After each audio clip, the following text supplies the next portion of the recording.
Just a lot of pitchers contributed to this shutout. Huge. I mean, it's been us all year long. When we've pitched like that, it's we can beat anybody, and it showed it today. How did Efros look out there? I thought he was great. We knew he was only throwing 4 innings at the most, and I was tempted. I said, should we throw him? And it was one of those where he was that good that, but we were trying to keep him ready for Big Ten play. Pastor had those errors over the weekend at Penn State. It was good to see him sort of bounce back and show some maturity there at the plate too. Well, we just talked about it as a team that we play a ruthless sport. Sometimes this sport can really knock you down, and him to come back the way he did today was a huge sign of his character, and I was happy for him. What was the deal with all those errors the other day? What sort of led to that the collapse, I guess? That's just a funk. We had a 2-inning funk, and we talked about it in our locker room. We just tore it up and threw it away, and we'll move on because we've played really well for the last couple of weeks besides those 2 innings.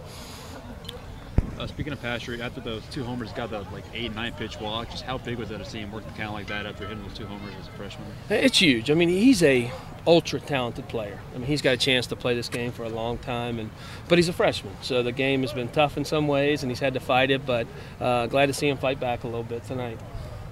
Is that power kind of unexpected, or did you have the power all along, did those home runs?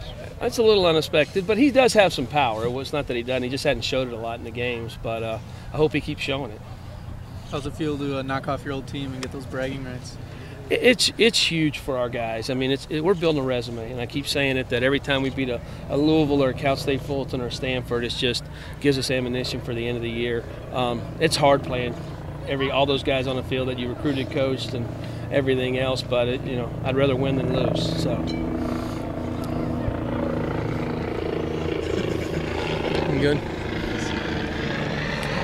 Can you run through the injuries right now? I know Ramos is out. How about Will Height? What's sort of the situation?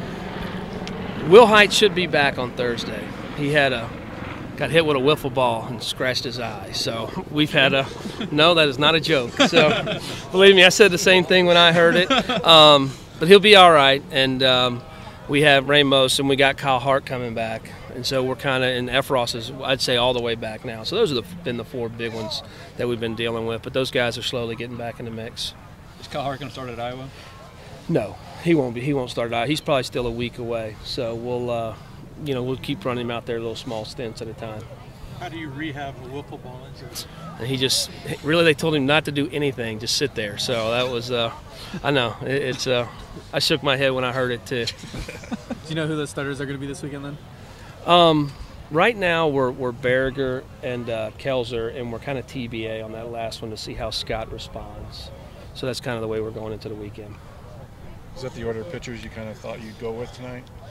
No, we scripted it perfect. I mean, it went as good as we could because Austin Foote came in a big part of the game and went through their left-handers. And I don't know how many times, but the last couple of weeks he's really grown into that role. He's really tough to hit. What went into the decision of bringing Harrison in? Seemed to shut Louisville down with Parmesan. We just had it scripted out. We were going with those guys all the way through, and so I feel with Harrison and Belcher and Halstead, it's a flip of the coin who you're throwing out there. They're older, they're mature, and they throw strikes, and they haven't been hit a lot this year. Had nothing to do with the matchup.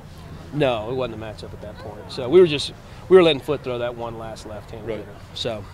Did you feel like you had any kind of advantage before the game, knowing all the guys in the other team?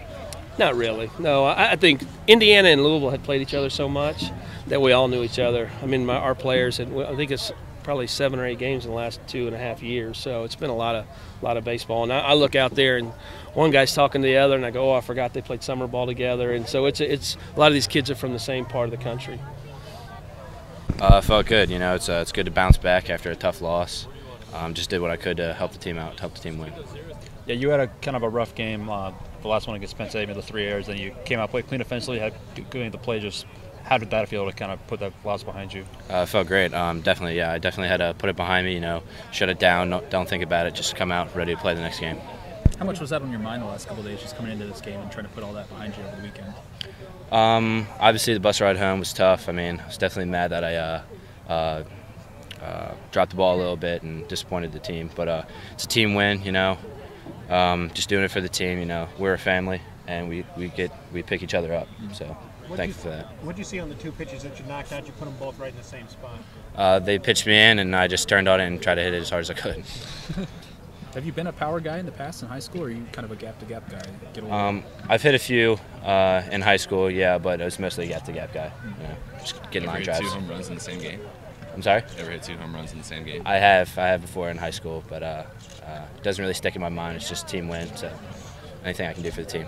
A lot of guys hit 2 home runs first at bat or first 2 at bats. They come to the third one, trying to hit a third, and you kind of work the 8 or 9 pitch walk. Just, I guess, were you trying to hit a third at all, or is that just were you going? No, I was just trying to get the ball in play. Do what I can to keep the rotation moving. Keep the lineup moving. Just doing my part, trying to get on base and score some runs. Do you see this pitching staff grow in confidence as we move along here? Absolutely. We have a great staff this year, and all we can do is put some runs on the scoreboard and help them out defensively. What kind of confidence does it give you guys to know you just beat a top 10 team? Gives us a lot of confidence. Obviously, we have to move on to the next game, to the next series. Just keep it moving. So were you on an inning limit or a pitch count limit? Or was it? It was just till the coaches felt comfortable, and I felt comfortable with getting a good amount of work, and we turn it over to the bullpen. But we just wanted to go out there and kind of get me some work, and it worked out. Just to see how far I could go. Did you ask about going out again for another inning? I always want to pitch, but I knew I had confidence in the bullpen. So, and you saw what happened. We put up zeros the whole rest of the game. So, it was fine. It seemed like the slider was working really well today. Got a few looking strikeouts on that. Just how well is that pitch going for you right now? Yeah, that was a good pitch for me today. I was pretty happy with my performance with that pitch. I've been working on it with Coach Bunn. It's just something that with me, it's just been kind of just developing that pitch into something that I can use for strikeouts. And I was happy I was able to get some punch outs with that pitch. I know I can throw for a strike, but when I see more punch outs with that pitch, it's definitely a good feeling. Number 17, the coach's former place. Was there a lot of buzz before the game? Rankings we really don't look at that, but we know Louisville's Louisville. They're a great team, really, very well coached. It was a great game. We always know we're going to be in a dogfight with them, and that's why we love to play them so much. It really doesn't matter, who won the last game that we've played against them or who lost. We just know we're going to get a good fight from them, and it showed it today. I think it was a very well played game. Do you guys feel anything extra coming in knowing that it was Coach's old team? Oh, I obviously knew. He had ties in them, and he knows all the kids there. But we really weren't thinking. We were kind of just playing the kids in the field. We knew who we had. Like I said, it's Louisville. We always want to get hyped up for that game. So I think that was in the back of our minds, but I don't think it was really what we were thinking about most of the time. Is there any pressure on Ryan to strike that last batter out and get the finish Chick-fil-A? He's got to feed the people. So they were getting sandwiches, but they were probably a little hungrier. So, he's just money at the end of the game. So I knew he was going to get that last strikeout, so that was awesome. Do you think you'll be able to go this weekend? Yeah, absolutely. I feel great. Whatever the coaches send my way, and when they tell me to pitch, I'll be ready. But, I feel great.